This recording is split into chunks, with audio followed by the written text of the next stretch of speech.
A Revolução da Ternura, um novo desafio para a Igreja, do padre Ron Hall Reiser, adaptação ao português. O padre Ron Hall Reiser é um padre católico romano e membro dos Oblatos Missionários de Maria Imaculada. Ele é também teólogo, autor e palestrante. Nascido em 26 de fevereiro de 1947, em Maclean, Saskatchewan, Canadá, Padre Hall Reiser é conhecido por seus escritos sobre espiritualidade e questões contemporâneas no contexto da teologia católica. O tema destas palestras é o tema da ternura e misericórdia. Vamos abordar apenas a ternura e a misericórdia como um desafio para a Igreja, certo? Nosso desafio hoje é uma revolução na ternura, um novo desafio, que, aliás, o Papa Francisco recomenda. E quero ler alguns trechos para você para preparar o terreno. Exatamente o primeiro trecho vem do Papa Francisco.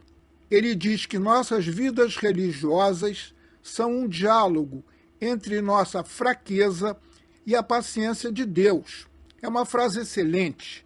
Nossas vidas são um diálogo entre nossa própria fraqueza e a paciência de Deus. O segundo trecho que quero citar é de Dennis Hursley, que foi nosso bispo abade na África do Sul, uma das 4 pessoas proeminentes ao lado de Nelson Mandela e do bispo Tutu, para derrubar o apartheid na África do Sul. Ele foi um homem incrível, um ativista social, mas também um profundo pensador teológico. Ele diz que ternura é mais do que um sentimento. Ela também precisa de justiça, porque a justiça está atenta à verdade da questão, enquanto a ternura está atenta às pessoas. Isso também está presente no pensamento do Papa Francisco. Você precisa de leis, precisa da justiça, e elas estão atentas à verdade. A ternura está atenta às pessoas dentro dessa verdade. E, por último, de outros escritores, ternura não significa aceitar a intolerância ou abuso. Além disso, precisamos encontrar maneiras de falar a verdade sem excluir a ternura.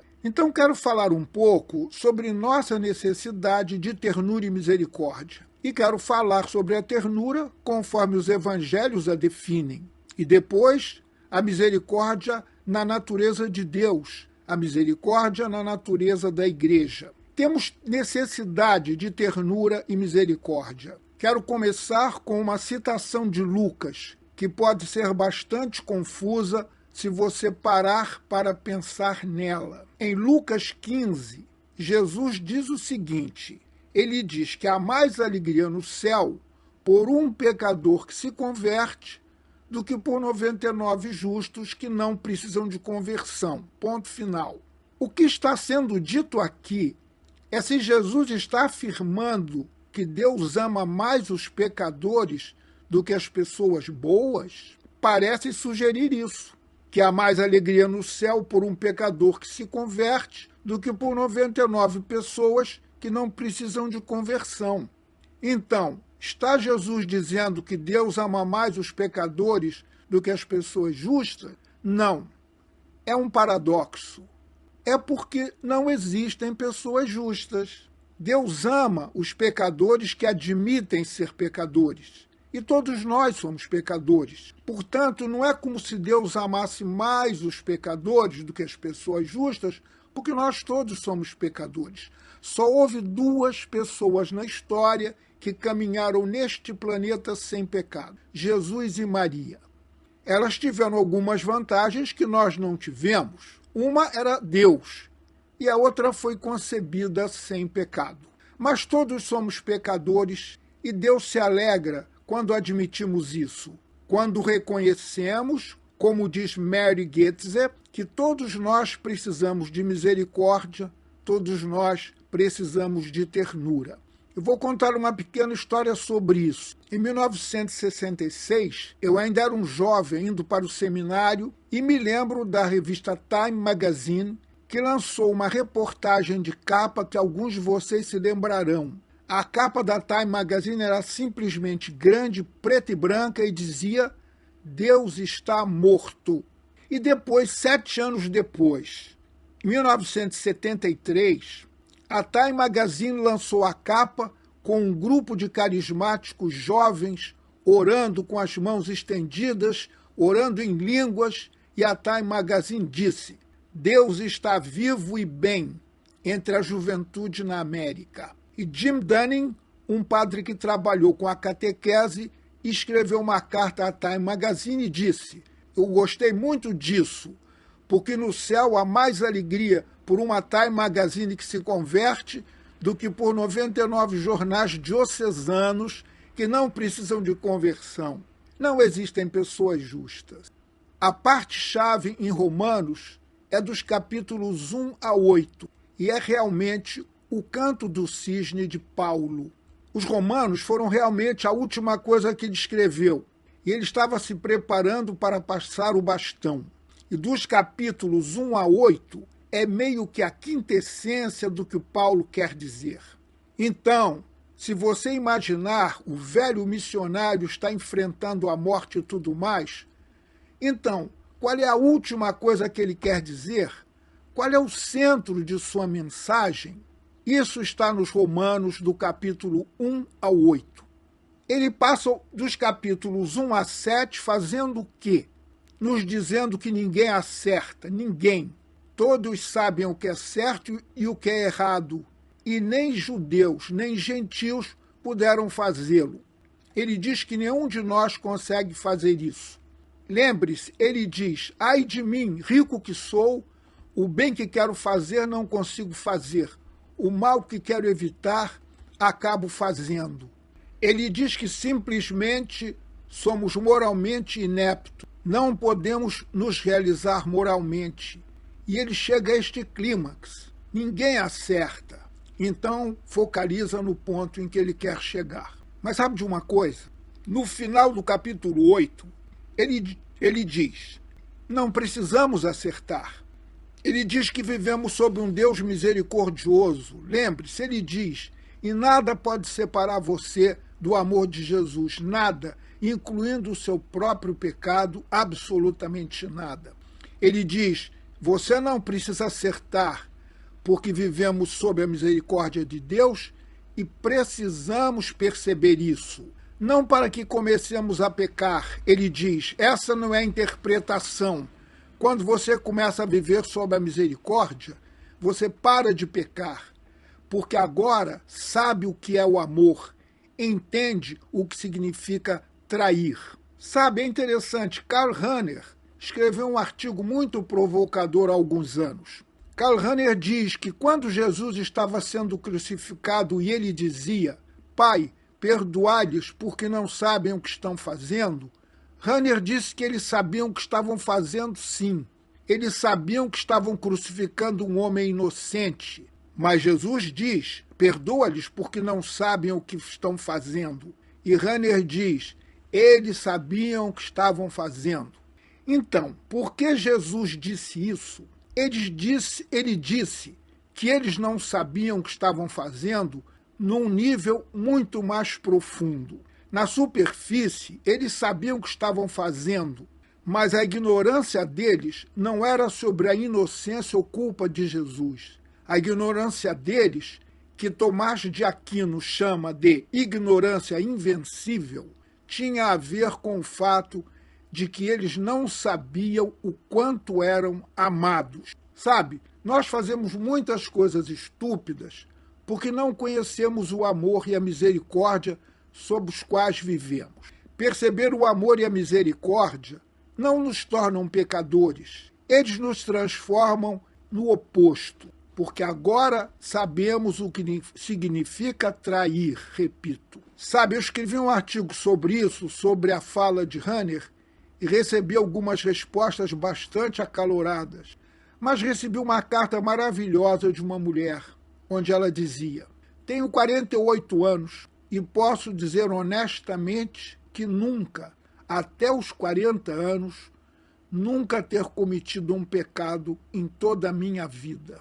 Eu vivi sem pecado os primeiros 40 anos da minha vida, ela disse. E não entenda errado. Ela disse que os primeiros 40 anos de sua vida foram horríveis, eram terríveis. Ela diz, eu era uma criança indesejada, fui abusada sexualmente quando criança e acabei nas ruas. Trabalhei na prostituição por um tempo. Eu era uma pessoa mordendo para não ser mordida. Então fui para uma casa de transição, recebi alguma terapia e então, quando eu tinha 39 anos, conheci um homem maravilhoso com quem estou casada há 8 anos. Agora sou amada. E agora, se quero fazer algo errado, eu sei que é um pecado. Antes disso, eu não conseguia pecar, porque o pecado é uma traição ao amor. E se você não sabe que é amado, você não pode pecar, ela disse. Agora sou muito cuidadosa, minha vida é muito diferente, porque sei que sou uma pessoa amada. Antes eu não sabia, e aí não podia pecar. Veja, a ignorância é quando não percebemos o incrível amor e misericórdia de Deus. Vou tentar explicar isso agora. Então é precisamente por isso que pecamos. Então Paulo diz, todos somos pecadores, mas está tudo bem porque vivemos sob essa poderosa misericórdia de Deus, apesar de sermos todos pecadores. Sabe, aqueles de vocês que cresceram na teologia protestante clássica, Lutero, você sabe? Lutero foi um grande intérprete de Romanos, que era que meio a essência do seu projeto. A palavra protestante não significa um processo contra Roma.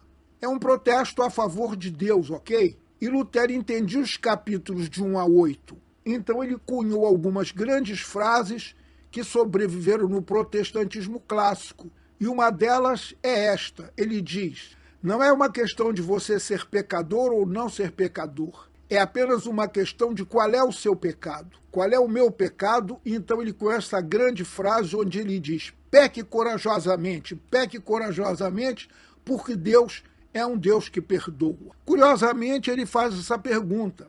Você já se perguntou por quê? Em qualquer momento em nosso mundo, incluindo agora, a grande maioria das pessoas acredita em reencarnação e apenas 3 grupos não acreditam?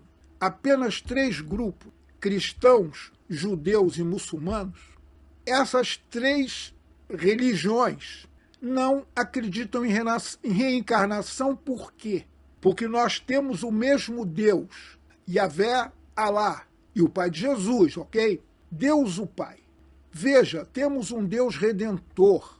Eu estudei o hinduísmo e o taoísmo e essas religiões, e há muito a aprender com elas, sabe? Mas elas não são religiões da graça. Se você é budista ou hindu, precisa acertar sua vida. E se não acertar, precisa voltar e fazer de novo. E se não acertar ainda, precisa voltar e fazer de novo até você acertar. Não acreditamos em reencarnação porque não precisamos dela. Veja, vivemos sob essa misericórdia incrível, mas o que é muito importante, e é isso que eu estou tentando enfatizar aqui, é que precisamos admitir isso. Precisamos admitir nossa necessidade de misericórdia, de ternura de Deus. Quero apenas destacar a última coisa, sabe? Quando eu cresci como um jovem católico, catequizado com o catecismo de Baltimore, que tinha seus próprios pontos fortes, minha geração foi realmente a última geração que ainda foi ensinada sobre o pecado original. Veja, quando tentamos explicar por que o mundo é como é, você sabe, por que há guerras, isso e aquilo, e por que somos moralmente ineptos, bem, tínhamos uma expressão e uma explicação, o pecado original. Muitos jovens de hoje não recebem esse ensinamento. Veja, Deus fez o mundo perfeito, e Adão e Eva comeram a maçã, e nós estragamos o mundo, e assim por diante. Jesus vem tentar corrigir isso, e assim por diante. Agora, hoje, isso não é vital em nenhuma teologia. A maioria dos seus filhos provavelmente nem sabe, quero dizer, eles têm uma vaga ideia sobre Adão e Eva e a maçã. ou o resto dessa história. Então, não temos uma teologia vital do pecado original. Então, você sabe o que substituiu isso? A literatura da disfuncionalidade, que também tem seus próprios pontos fortes. Mas hoje você lê sobre organizações disfuncionais, igrejas disfuncionais e assim por diante. É a literatura da disfunção. Sabe algo sobre essa literatura? Ela é maravilhosa com uma exceção. É maravilhosa com essa exceção. Ela dá a impressão de que em algum lugar existem famílias funcionais, igrejas funcionais e organizações funcionais. Não existem. Sabe, não existem famílias funcionais. É apenas uma questão de quão ruim é a sua e como você lida com isso. Não existem igrejas funcionais. Não existem, sabe? Estamos vivendo vidas humanas e precisamos da misericórdia de Deus. Precisamos da ternura de Deus. E é disso que eu estou falando. Bom, vou começar um pouco a explorar a palavra ternura. Porque quando você diz a palavra ternura, em certo sentido é completamente óbvio o que ela significa. Mas em outro sentido não é muito óbvio não, certo? Porque podemos identificar facilmente ternura como sendo uma ternura puramente sentimental, o que ela não é, sabe? Embora o sentimento esteja sempre presente nela. Essa é a parte complicada. Ternura não é sentimento, mas o sentimento está sempre presente, porque a ternura é uma virtude difícil. Sendo virtude difícil, não é algo que surge espontaneamente, ao contrário de um sentimento. Veja, o sentimento é espontâneo. Podemos ouvir uma música e ter lágrima nos olhos. Isso é sentimento. Isso aciona coisas dentro de nós, mas não é uma virtude. É apenas uma reação espontânea. Veja, a ternura tem que ser uma virtude. Não é algo espontâneo. É um produto de uma visão correta, força de vontade, graça e prática. Você não precisa praticar para chorar num funeral. Isso acontece naturalmente. O sentimento acontece espontaneamente. Você fica triste ou muito feliz. As lágrimas enchem seus olhos e assim por diante. Isso é um sentimento. Tem o seu próprio propósito. Mas não é uma virtude, é apenas uma reação. A ternura é uma virtude e, portanto, é produto de uma visão correta. Este é o tipo de visão que o Papa Francisco está tentando estabelecer para nós. Ele diz que precisamos ter uma visão, precisamos de metáforas fundamentais e assim por diante. E então, é força de vontade. Você tem que trabalhar nisso. E é a graça da parte de Deus que faz muito, mas também algo que você precisa praticar. As virtudes têm que ser praticadas, como diz Tomás de Aquino, até se tornarem hábitos e depois se tornarem sua segunda natureza. Veja, temperamentalmente, algumas pessoas são mais ternas por temperamento e outras são mais duras por temperamento. Mas vamos falar sobre a ternura como um desafio para a igreja e assim por diante. Não estamos falando apenas de algo espontâneo, de sentir pena por alguém ou de ter lágrimas nos olhos quando ouço uma música que me toca o coração e assim por diante. Isso é espontâneo e sem emoção. Não que seja ruim, mas não é uma virtude, apenas acontece. Mas a ternura, como eu disse, é um produto de uma visão correta. Vamos falar um pouco sobre visão. É uma questão de força de vontade e é uma questão de prática. Precisamos praticar ser misericordiosos até transformarmos isso em hábito e nos tornarmos uma pessoa de ternura. Agora eu vou falar sobre a ternura no Antigo Testamento, um pano de fundo. Agora eu quero encontrar esta palavra no Antigo Testamento. Em algum lugar ela existe. Você sabe, Yahvé é eterno e nos segura como uma mãe segura um filho. Mas vou fazer uma abordagem um pouco mais ampla sobre isso, e especialmente através do trabalho de Walter Bergman, hoje aposentado, mas um grande estudioso das Escrituras. Tivemos ele vindo para a nossa escola uma vez para fazer uma palestra, e o voo dele atrasou. Nós o pegamos no aeroporto e levamos direto para a capela, onde seria a sua fala. Ele entra e diz, meu Deus, esqueci meu paletó. E ele diz, posso pegar o seu emprestado? Eu disse, não, mas este grupo não está nem aí para que tipo de paletó você estará usando. Foi lá e falou. Ele fez um grande trabalho nas escrituras judaicas e sugere que se você ler o Antigo Testamento, quando estiver lendo cada livro, pergunte qual é o centro da religião para essa pessoa. Ou você pode fazer esta pergunta para você mesmo. Qual é o centro da religião? Qual é a essência da religião? O que faz de você uma pessoa religiosa? Bergman disse que você vai obter 3 respostas diferentes no Antigo Testamento, dependendo dos livros que está lendo. Ele disse que no início do Antigo Testamento, a resposta seria se você ler o Deuteronômio, que é a prática religiosa adequada.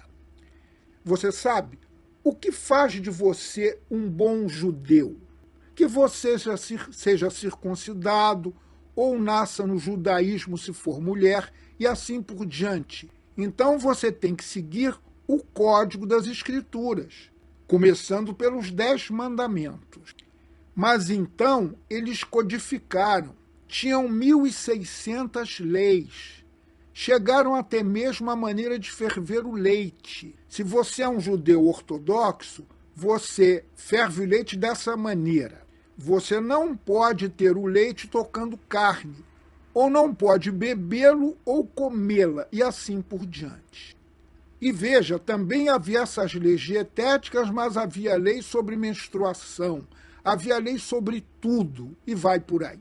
Então veja, no Deuteronômio, o que fazia de você um bom judeu praticante? Eles diriam seguir esta prática religiosa, ok? Isso durou centenas de anos. Então vieram os grandes profetas, Ezequiel, Jeremias e Joel.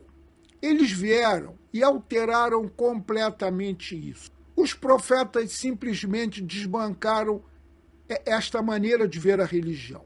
Eles vieram e disseram, sabe de uma coisa? Deus não se importa com a maneira como você ferve o leite, e você não está impuro perante Deus quando está menstruada. Deus não se importa com tudo isso. Então, você sabe com que Deus se preocupa? Aí os profetas dizem que Deus se preocupa com os pobres. Essa é a preocupação de Deus, os pobres. Dizem que a qualidade da sua fé será julgada não pela sua prática religiosa. A qualidade da sua fé será julgada pela qualidade da justiça na terra. E a qualidade da justiça na terra será sempre julgada pela forma como os 3 grupos mais fracos são tratados. E na Escritura isto é dito: viúvas, órfãos e estrangeiros. Agora, perceba que este é um texto bastante provocativo. Dizem que Deus se importa menos se você vai à igreja ou se segue essas leis, e sim como você trata os 3 grupos mais fracos. Perceba que você será julgado não pela sua prática religiosa, mas pelo seu apoio aos pobres. Aliás, apenas como um adendo, outro dia celebramos a missa de Léo o Grande. Sabem por que o Papa Leão o Grande é tão grandioso? Ele foi o primeiro Papa a escrever uma encíclica sobre justiça social. E a partir daí começou o ensino social católico que perdura até os dias de hoje. E eu digo com orgulho, entre todas as religiões, o catolicismo romano tem a teologia e a espiritualidade mais fortes e desenvolvidas em justiça social. Na verdade, Jim Wallace, o fundador do Sojourners, é um evangélico, mas é a coisa mais próxima de uma teoria de ponta que nossa cultura produziu. E quando ele se apresenta, ele diz: eu sou Jim Wallace, eu sou um evangélico convertido à doutrina social católica romana. Eu gosto disso, de eu ser um evangélico convertido à doutrina social católica romana. Bem, assim são os profetas. Eles dizem que você será julgado e a essência da religião é como você trata os pobres, mas é assim que essa parte do Antigo Testamento termina. Após os profetas, vêm os salmos. Você conhece os salmos. Eles dizem algo mais. Os livros da sabedoria dizem assim: você sabe o que é mais importante do que a prática na igreja e o que é mais importante do que a justiça? Eles dizem como você faz e como é formado por dentro. Você vê, a essência da religião é ter um coração sábio, compassivo e terno. Isso também é uma afirmação forte. Veja qual é a essência da religião neste ponto de vista: ter um coração sábio, compassivo e terno. Veja, isso é realmente o que Deus quer de você. E se você fizer isso, então você fará justiça e também praticará a religião corretamente. Veja por que temos de ter esse coração sábio, terno e compassivo.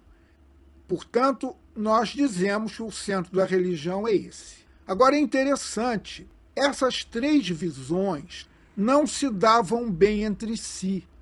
Mesmo hoje, em todas as igrejas na sociedade, há essa poderosa tensão entre as pessoas do Deuteronômio, as pessoas da justiça e as pessoas da sabedoria. Você sabe o que vê nas pessoas grandiosas? A gente vê isso em Dorothy Day. Dorothy Day poderia liderar uma marcha pela paz, poderia liderar o terço e poderia liderar retiros. Hoje, geralmente, são necessárias 3 pessoas diferentes para fazerem isso. Veja como são as pessoas grandiosas, como Dorothy. Ela liderava o terço, ela ia à missa todos os dias, ela liderava marchas pela paz e era presa tantas vezes que, afinal, os policiais não queriam mais tocá-la. E ela também poderia ensinar as pessoas a rezar na direção espiritual. Agora vamos falar de Jesus, ok? O que Jesus faz com essas 3 visões? Bem, Jesus ratifica todas as 3. Nunca subestime Jesus para tornar as coisas ainda mais complexas do que você pode fazê-las. Você sabe, é por isso que temos cerca de 200 tipos de denominações cristãs, porque nenhum de nós consegue realmente reunir tudo como Jesus fez. Então Jesus vem e às vezes soa como o Deuteronômio.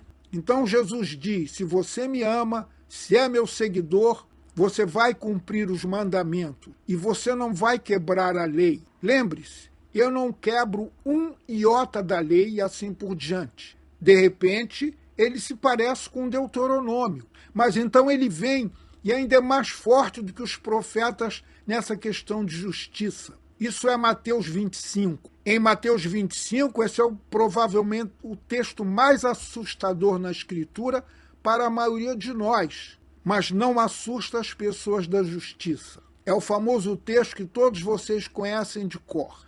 Tudo que você fizer ao menor dos meus irmãos, é a mim que você faz. Ok, agora Jesus está respondendo a uma pergunta com esse texto. E a pergunta era: como seremos julgados? Quando você morrer, quando estiver diante de Deus, qual será o teste? Qual teste enfrentaremos nesta vida? Bom, para a gente fazer um teste, a gente quer saber quais são as perguntas. Então Jesus, que é assim que você vai ser julgado, assim que vai funcionar o julgamento final. O grande rei vai sair e montar o trono. E então ele vai dividir as pessoas, as ovelhas para a direita e os cabritos para a esquerda. E há apenas um conjunto de perguntas. Você alimentou os famintos? Deu de beber aos sedentos? Vestiu os nus? Visitou os prisioneiros? acolheu refugiados. E quanto à frequência à igreja, e quanto ao sexo, e todas essas outras coisas?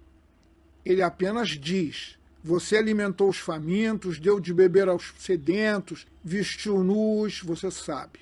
E ele diz que você vai para o céu ou inferno com base naquilo. Isso é bem assustador. Você sabe, se eu pregasse isso uma manhã de domingo, diria às pessoas: você leu Mateus 25?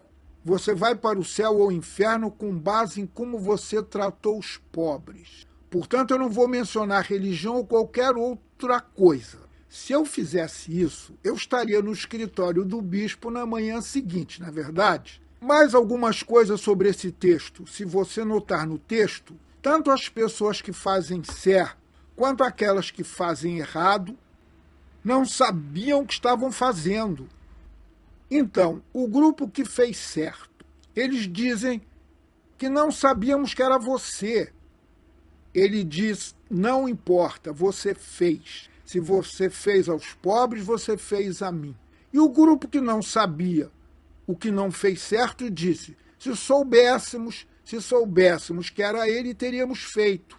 Ele diz: isso não importa. No Evangelho de Mateus, o discípulo maduro não é o que diz Senhor, Senhor. É uma questão de fazer, de realizar. Aliás, observe que onde Jesus aprofunda os profetas, temos isso na espiritualidade católica. Vemos que há uma opção preferencial pelos pobres. Deus favorece os pobres. Isso é dos profetas e está certo. Jesus leva isso mais longe. Jesus diz que não apenas Deus favorece os pobres, Deus está nos pobres. E quando você está tratando dos pobres, você não está tratando apenas deles, você está tratando de Jesus. Como você trata os pobres é como você está tratando Deus, ok?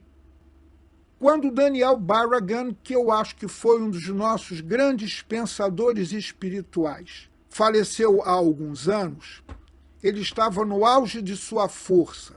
Ele costumava escrever para cada prisioneiro nos Estados Unidos que estava para ser executado. Ainda fazem execuções lá. E ele dizia: quando você for para a cadeira, mantenha a cabeça erguida. Você é Cristo para nós. Você é a figura de Cristo, você sabe? Você é aquele que está morrendo pelo povo, você sabe? Quando alguém está morrendo, então é aí que Cristo está. É algo forte, mas é como que Jesus falando.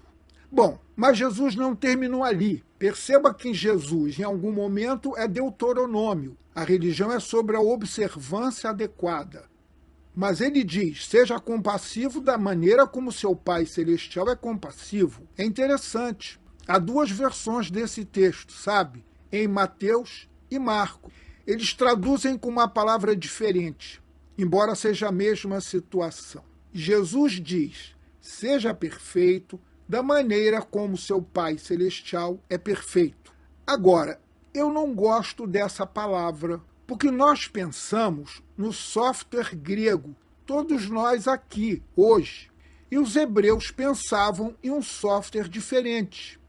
Então, quando Jesus usou a palavra perfeição, não significa o que pensamos que ela signifique.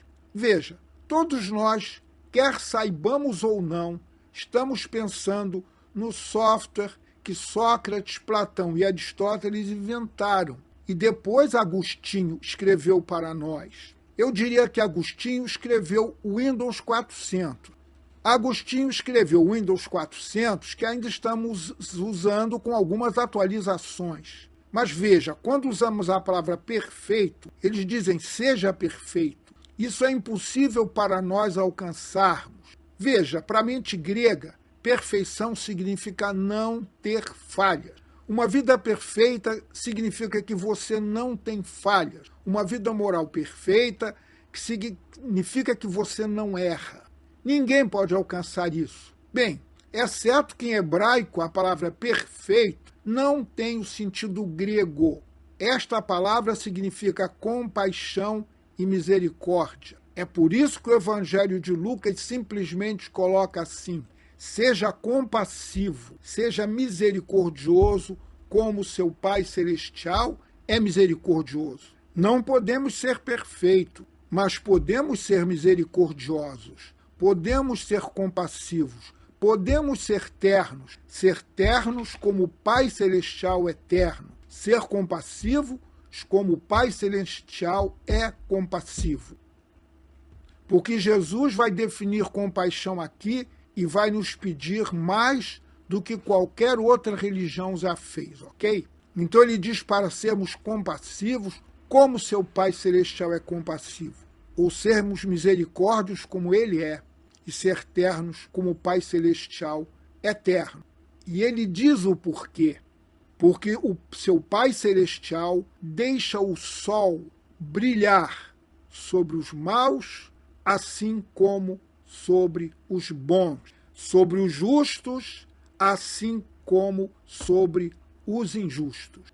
Isso é uma declaração bastante forte. Você sabe, às vezes não analisamos isso. Isso é uma das declarações mais radicais de toda a religião e certamente uma das declarações mais radicais do Novo Testamento. Observe que Jesus diz para ser compassivo, mas ele vai definir algo aqui. Ele não diz para sermos compassivos da maneira como Freud definiu essa palavra, nem de acordo com a psicologia de Carl Rogers, ou compassivo da maneira como os filmes de Hollywood mostram, ou seja, também não da maneira como é definido no Manual Estatístico e Diagnóstico de Psicologia. Ele diz, seja compassivo da maneira como Deus é compassivo. A compaixão de Deus funciona como o sol, o que significa que é completamente não discriminatória. Então hoje, se o sol brilha, ele não avalia. Legumes são bons e ervas daninhas são ruins. Então, vou aquecer os legumes e congelar as ervas daninhas. O sol apenas brilha. Ele disse que o amor de Deus está lá e vai para os maus, assim como para os bons, para os culpados, assim como para os inocentes. Ele vai para todos. E a gente tenta analisar isso, você sabe, quando dizemos que Deus é amor, Deus é compaixão. Deus ama os demônios no inferno da mesma forma que ama Maria no céu. Deus ama as pessoas más exatamente da mesma maneira que ama as pessoas boas. Deus ama as pessoas pró-escolha e ama as pessoas pró-vida. E Deus ama Bolsonaro e Lula. E Deus ama protestantes, católicos, muçulmanos e judeus e ama a todos de maneira equitativa. Ele diz que o sol simplesmente brilha. Agora, isso é um senhor desafio. Aliás, Richard Rohr faz uma espiritualidade maravilhosa a partir disso. Por exemplo, esta frase: não há nada que você possa fazer para Deus te amar mais. E não há nada que você possa fazer para Deus te amar menos. Veja, sempre pensamos, bem, eu tenho que conquistar o amor de Deus, eu tenho que fazer isso ou aquilo.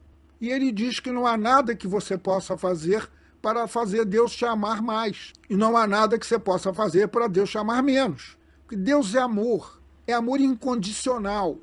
A parte realmente desafiadora é que é assim que nós deveríamos amar. Nossa misericórdia deveria se estender aos bons e aos maus, aos pró-vida e aos pró-escolha, aos liberais e conservadores, aos protestantes, católicos, judeus, a todos. Amar as pessoas quando estão mal e quando estão bem. Isso é um desafio.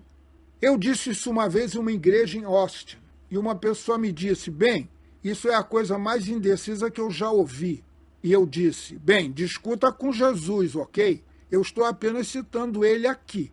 Jesus diz para amar e ser terno e misericordioso como Deus faz, porque o amor e a ternura de Deus funcionam como o sol.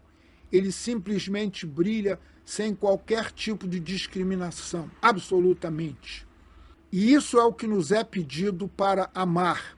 E preciso mencionar isso como um adendo hoje. Isso realmente é um desafio, um super desafio. Vivemos uma igreja e uma sociedade que está tão polarizada que não podemos nos suportar. Eu moro nos Estados Unidos agora. Os Estados Unidos estão muito polarizados. O Brasil também. Famílias não podem mais comer juntas. Pró-Bolsonaro, anti-Bolsonaro, isso, aquilo, direita, esquerda. Lula é a pessoa mais malvada de todas. Ou ele é um santo. E toda a violência, armas, é no mundo inteiro. É difícil dizer que você vai amar todo mundo sem discriminação. Uma caminhonete St. Louis tem um adesivo grande na traseira que diz: Deus ama todo mundo e eu quero dizer todo mundo. Seu motorista diz que ficou surpreso com quantas vezes é confrontado.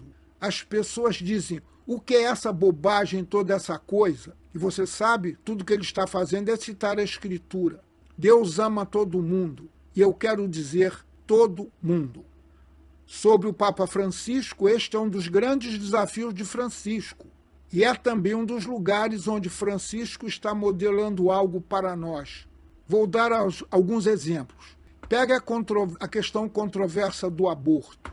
Pró-vida, pró-escolha, que é tão controversa e provavelmente a questão mais moralmente divisível em toda a sociedade. 3 anos atrás, no dia de Natal, o New York Times, as mulheres pró-escolha em Nova York, publicaram neste jornal um anúncio de página inteira e simplesmente diziam: obrigada, Papa Francisco, você é o primeiro Papa que nos ouviu. Não, ele não é a favor do aborto, mas ele as ouviu. Ele diz que você não descarta as pró-escolha. Bem, são todas pessoas mais demoníacas? Não. São suas irmãs, irmãos e assim por diante. São seus filhos. Você não os descarta. Você não precisa concordar com o aborto. Você sabe, compaixão não significa concordar com tudo. Não, não. Você mantém o seu posicionamento moral, mas ao mesmo tempo você ama todo mundo. E você sabe que isso surge hoje não apenas em coisas grandes e abstratas como o aborto. Por exemplo, vocês têm filhos que não querem ir à igreja e estão morando juntos antes de se casarem. Isso não é a sua posição moral, mas você os ama. E então, se uma das suas filhas decide se casar em Fernando de Noronha por um swami, como mãe você vai? Claro que vai. E ao ir você não necessariamente concorda com ela. Você está amando sua filha. Você ama como o sol. Você não discrimina no amor. A discriminação moral está acontecendo na mente dela. Sua filha não é burra. Ela sabe que você não concorda com ela e assim por diante. Veja, você mantém sua posição moral. Jesus manteve uma posição moral forte, mas amava todo mundo. Deus tem a posição moral definitiva, mas o amor de Deus brilha sobre todos. Como eu disse, este é um dos textos mais desafiadores do Novo Testamento. E eu vou te dar a versão de João disso.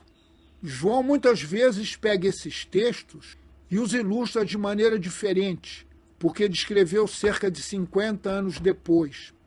Você sabe o que significa ser compassivo como seu pai é compassivo? Como você sabe, existem 2 conjuntos de evangelho. Temos o que chamamos de evangelhos sinóticos, Mateus, Marcos e Lucas. E em seguida temos João. E você sabe que esses evangelhos são realmente muito diferentes nesse sentido, que em Mateus, Marcos e Lucas, eles apresentam Jesus do ponto de vista humano. Então você não chega à divindade de Jesus até a ressurreição. Mas eles apresentam Jesus andando por aí como Deus, mas na consciência humana. O Evangelho de João é muito diferente. No Evangelho de João, Jesus não tem humanidade alguma. No Evangelho de João, Jesus é divino desde a primeira linha. João diz, lembra, que no princípio era o Verbo estava em Deus e o Verbo era Deus. E o Verbo se fez carne e habitou entre nós. Então, no Evangelho de João, Jesus não tem humanidade. Ele está simplesmente andando por aí como Deus. Isso é verdade até nos menores detalhes. No Evangelho de João, ele disse a Filipe: quantos pães e peixes vocês têm? João coloca entre parênteses, ele já sabia. Não há lacunas no radar de Deus, e assim por diante.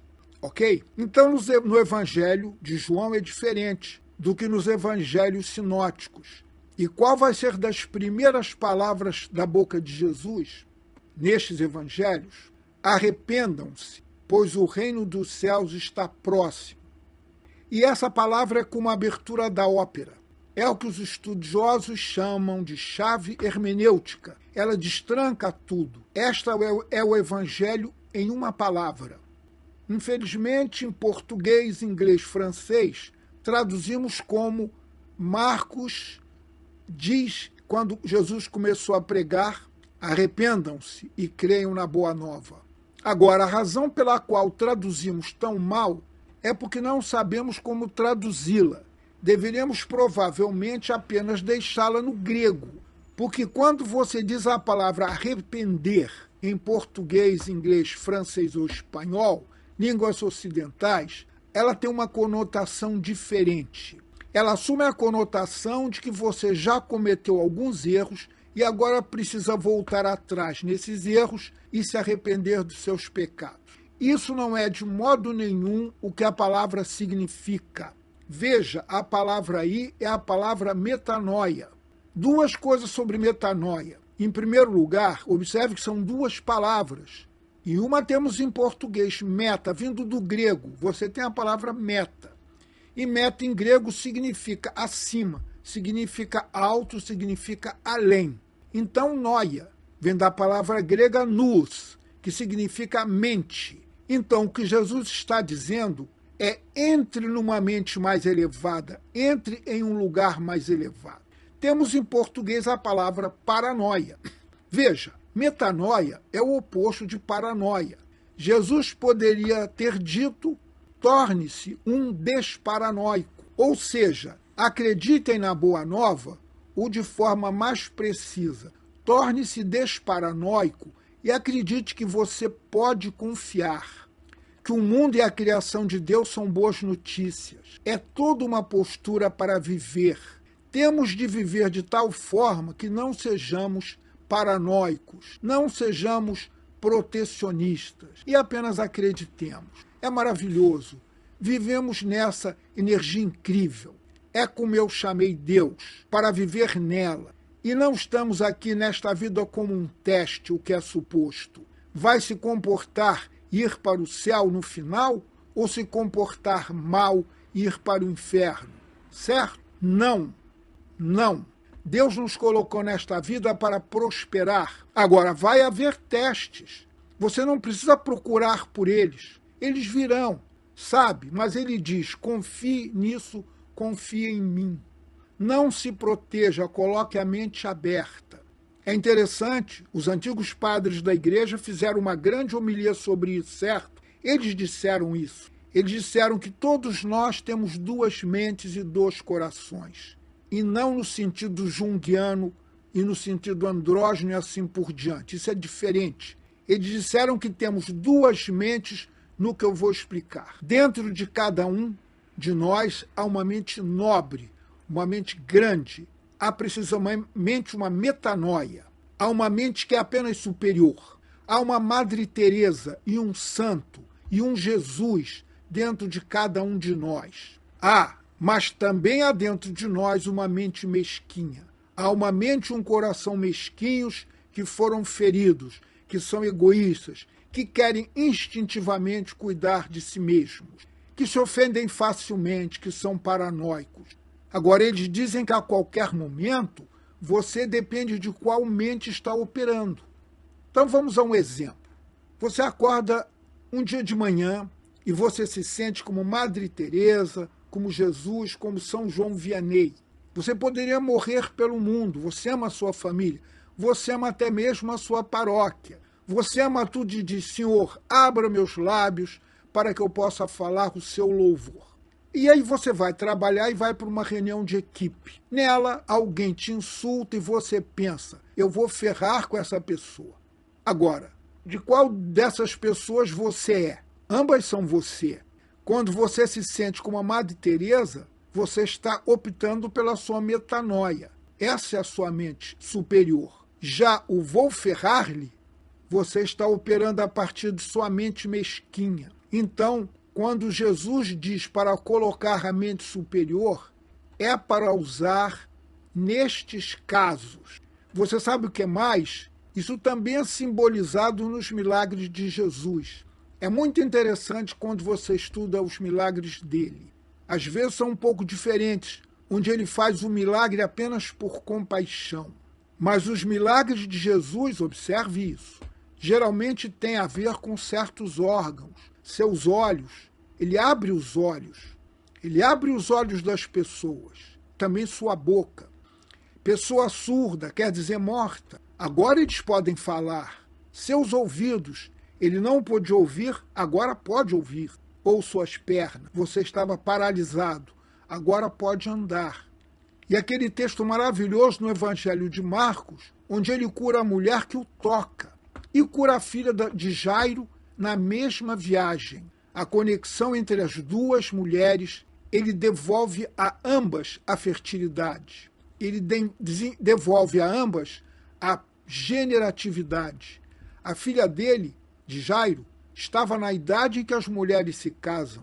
A mulher com problemas hemorrágicos não podia ter filhos. Ele devolve a ambas a capacidade de gerar. Veja, em todos os milagres eles estão sempre ensinando algo, certo? Observe que Jesus não retirou o apêndice de ninguém, nunca, nem curou amigdalite, nem apendicite, assim por diante, nem mesmo deu quimioterapia para ninguém, você sabe? Por quê? Porque os milagres são sempre mais, eles são reveladores. Ele abre os olhos para que você agora possa ver de maneira mais profunda. Está sempre conectado à mente maior. Ele abre sua boca para que agora eu esteja quase sem reclamar o tempo todo ou me lamentando. Agora estou louvando a Deus e falando palavras de cura. Ele abre seus ouvidos para que você possa ouvir a mensagem de Deus e assim por diante. Ele dá pernas para que agora você possa andar na luz. Você pode servir, pode ser missionário, pode trabalhar em cozinhas comunitárias, pode fazer muitas coisas, certo? E ele devolve, não apenas para as mulheres, mas para todos. Ele sempre cura a sua fertilidade para que você possa ser uma pessoa generosa. Veja, então isto é metanoia. Isto é, em última análise, como eu disse, uma virtude, não é um sentimento. Essa é a virtude da ternura. Essa é a virtude da misericórdia. Somos misericordiosos quando estamos operando com o coração alto, porque então entendemos as pessoas. Então, não somos paranoicos em relação às pessoas. Não estamos devolvendo na mesma moeda. Veja, a ternura opera com sua grande mente.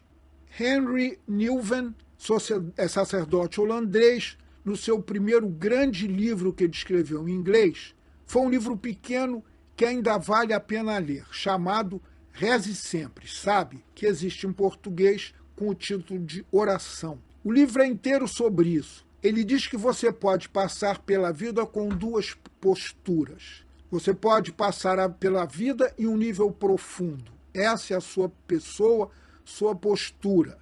Você pode também passar sua vida na postura da paranoia. Ele diz que a paranoia é sempre a postura da suspeita, da desconfiança. Qual a intenção dele? Será a postura de um pugilista? Você sabe, pugilistas eles têm suas luvas e as colocam na frente do rosto para que você, me batendo, não me atinja no rosto. Você está se protegendo. Mas ele diz, a postura da metanoia é a cruz. Observe Jesus na cruz. Ele está lá, seus braços estão esticados, suas mãos estão abertas, não um punho cerrado, e há pregos através das mãos. Veja, essa é a mente superior. Esse é o símbolo máximo da ternura, da misericórdia, da metanoia. Vista essa mente superior, esse grande coração, que é então o coração da misericórdia, o coração da ternura, e pare de ser paranoico. E então você vive sua vida confiando, em vez de viver sua vida desconfiando. Se você tiver a chance, se ainda não leu, você deve ler esse livro. É um pequeno livro que foi escrito há mais de 70 anos por C.S. Lewis, chamado O Grande Divórcio. Nele, Lewis adormece e tem esse sonho. Ele sonha que morreu. E ele está nesse grande plano, e todas as almas que estão morrendo, elas saem de lá. E os anjos descem do céu e tentam persuadir ao Lewis a ir para o céu. E a maioria das pessoas não vai.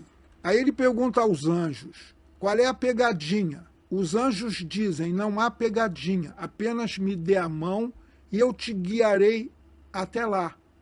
E apenas 1 em cada 10 vai.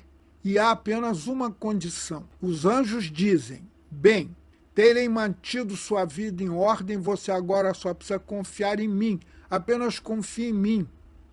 Bem, por que eu deveria confiar em você? Eu que já fui enganado muitas vezes.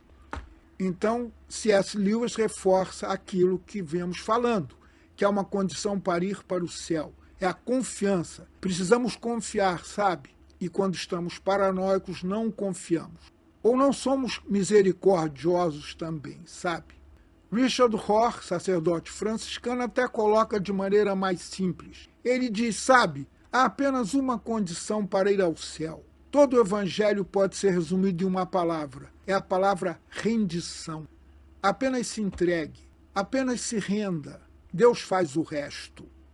Estamos sempre lutando contra Deus e assim por diante, especialmente como adultos. Mas o segredo é se render. Entregue-se a Ele. E agora, uma última imagem. E essa é a ternura de Deus, como ilustrada no amor incondicional de Deus em Lucas 15. Você conhece a história do filho pródigo, do irmão mais velho, especialmente do pai pródigo. Sempre chamamos isso de filho pródigo. Esse nome não está certo, deveria ter 3 nomes. A história do filho pródigo, do irmão mais velho e do pai pródigo. E você ainda não leu o livro de Henri Nouwen, chamado O Retorno do Filho Pródigo? Esse é o seu masterpiece, que seria interessante ler. É uma obra-prima, não apenas para esse escritor. Ele aborda as coisas de maneira muito clara em Lucas. Você sabe que está a história. Como pai, ele tem 2 filhos. Ele está tentando que os filhos fiquem em casa. A casa significa o céu. O filho mais jovem está fora. Como? Ele está fora por causa do sexo, luxúria, fama, sair e beber e fazer o que os jovens fazem, certo? Ele está fora da casa do pai. O irmão lá dentro, mais velho está lá dentro, fazendo todo o trabalho. É o que se vê que também ele está, na verdade, efetivamente fora da casa do pai, porque ele fica trabalhando e depois volta, etc. Esse é um texto forte para nós que somos bons cristãos. Você pode fazer tudo certo, mas podemos estar fora da casa do pai. Estamos fora pela raiva, pela amargura e assim por diante. E o pai está tentando trazer a ambos para dentro da casa. Ambos os filhos geralmente o insultam e assim por diante. O que ele faz? Ele é terno e firme. O filho mais velho volta para casa e ele não diz, vem cá, vamos ter uma conversinha. Eu vou colocar você em provação por um tempo para testar a sua verdadeira intenção. Primeiro, ele faz o que nenhum pai judeu teria feito. Ele deixa a sua dignidade de lado e corre para encontrar o filho. Ele nem espera até que o filho chegue em casa. Ele o abraça, ele o leva para dentro de casa. O filho mais velho está lá fora trabalhando, mas quando volta para casa diz, eu fiquei em casa, fiz todo o trabalho. Esse cara saiu e teve relações com prostitutas e tudo mais. Agora você o recebe de volta? E o pai diz, filho, você sempre esteve comigo. É a sua casa. Você sabe, esse garoto estava morto. Você nunca esteve morto. E ele diz, entre. e a história termina com ele ainda implorando para que o irmão mais velho entre. Veja, misericórdia infinita, seja com a fraqueza da juventude e suas energias, ou seja com as raivas dos mais velhos. Pegue os dois filhos novamente, o filho pródigo e o irmão mais velho. Um está lutando com as energias caóticas e demoníacas da juventude. O outro está lutando com o pai. É uma luta igual. E à medida que envelhecemos, como alguns de nós, e alguns de vocês que me ouvem são jovens o suficiente, não precisam se preocupar com isso ainda. Mas aos 50 anos e mais, sua maior luta será contra a raiva, com suavizar seu coração, que você possa ir para o céu sem amargura e sem raiva, e assim por diante. Mas eu sempre digo, passamos a metade das nossas vidas lutando com o 6º mandamento, e você passa a segunda metade da sua vida lutando com o 5º mandamento: não matarás. Agora, quando éramos crianças, costumávamos ter que ir à confissão e confessar maus pensamentos contra o 6º mandamento. Quando você tem mais de 50 anos, deveria ir à confissão com frequência e confessar seus pensamentos sobre o 5º mandamento, maus pensamentos sobre ele. Quem você quer morto? Quem você não quer na mesma sala que você? E assemelhados. Veja, a grande luta é isso, é sua luta com Deus. Isso é o irmão mais velho, isso leva um tempo. Isso nos impede de ir para o céu. Tem um livro do escritor Frank McCourt, um escritor irlandês, chamado As Cinzas de Angela. É um livro brilhante. Os irlandeses dizem que é um livro brilhantíssimo. O livro começa assim: é terrível nascer irlandês. Você já está em desvantagem. Mas poderia ser pior. Você poderia ser irlandês e pobre. Diz que então você teria 2 desvantagens. E diz ainda que poderia ser pior. Você poderia ser irlandês, pobre e católico. E diz que a partir disso não há recuperação. Não há programas de recuperação para os irlandeses pobres e católicos. Então ele escreve esse livro brilhante, autobiográfico, sobre como seu pai era alcoólatra e destruiu a família. Sua mãe não conseguiu proteger as crianças contra o alcoolismo dele. 2 irmãos morreram de desnutrição. Eles estavam em Nova York, depois se mudaram para Dublin. Mas eles não podiam conseguir um apartamento com aquecimento. Ele frequentou escolas ruins. Eles não tinham o que comer. O condado deu a eles uma cabeça de porco para comer no dia de Natal. Ele escreve sobre isso. Eventualmente, ele volta para Nova York e se torna um escritor brilhante. O livro é brilhante, mas também é um livro com muita lamentação. Você sabe? Coitadinho de mim. Andrew Greeley também era irlandês e escreveu uma resenha sobre o livro na Commonwealth Magazine, e foi o típico Greeley. Ele começou a sua resenha dizendo assim: Frank, como um irlandês falando com o outro. Ele continuou: você poderia parar com a lamentação? Você tem 62 anos. Parece um colegial no playground. Mamãe não me protegeu. Deixe-me te dizer uma coisa. Primeiro de tudo, o fato de você ser irlandês, pobre e católico são as únicas 3 coisas que tornam você interessante. E também fizeram você ganhar cerca de 10 milhões de dólares. Então pare com isso. Essa é a parte divertida da resenha. A parte mais séria foi no final. Ele disse: deixe dar-me um conselho de um irlandês para o outro. Nós 2 estamos na casa dos 60 anos, o que significa que em alguns anos ambos estaremos diante de Deus. E meu conselho é: antes de morrer, perdoe seu pai pelo alcoolismo, perdoe sua mãe por não te proteger e perdoe a Irlanda pelo clima rigoroso e pela pobreza de quando você morava lá. E continuou: perdoe a si mesmo por se tornar alcoólatra e estragar alguns casamentos. Perdoe Deus, porque a vida não é justa, para que você não morra uma pessoa zangada e amarga, porque esse é o único imperativo moral que existe. Você não quer morrer com raiva. Você não quer morrer uma pessoa zangada e amarga. Não morra com raiva. Não morra com raiva de minha mãe, meu pai e assim por diante. Eles se foram. Você já leu a poetisa Mary Oliver? Ela tem um poema poderoso. É parte de um poema mais longo, A Folha na Nuvem. Ela fala sobre estar no túmulo de sua mãe e pai. E de acordo com o que ela diz lá, ela não foi abençoada com uma mãe e pai maravilhosos. Ela diz, mamãe falava que era muito pão dura, e era paranoica o tempo todo, pegava tudo que podia, e meu pai era um garoto pobre e magro.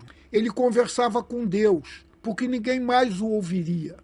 Então, diante do túmulo, ela diz, mamãe e papai, vou dar a vocês beijos de despedida. 1, 2, 3, obrigada. Durmam bem na terra, durmam bem no céu, mas não vou dar a vocês o beijo da cumplicidade. Não vou responsabilizá-los pela minha vida. Eu amo vocês, eu perdoo vocês por tudo, mas vou viver minha vida. Veja, eu não vou ser amarga pelo que aconteceu comigo. Na última metade de nossas vidas, e os psicólogos vão te dizer isso, é saber lidar com a raiva. Quem te machucou, vá à confissão frequentemente e diga, pai, tive alguns pensamentos realmente ruins, não contra o sexto mandamento. Esses são pensamentos bons.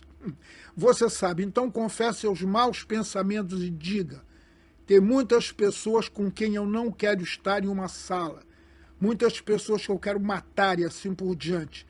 Eu estou lutando. Eu sou o irmão mais velho. Que Deus nos abençoe.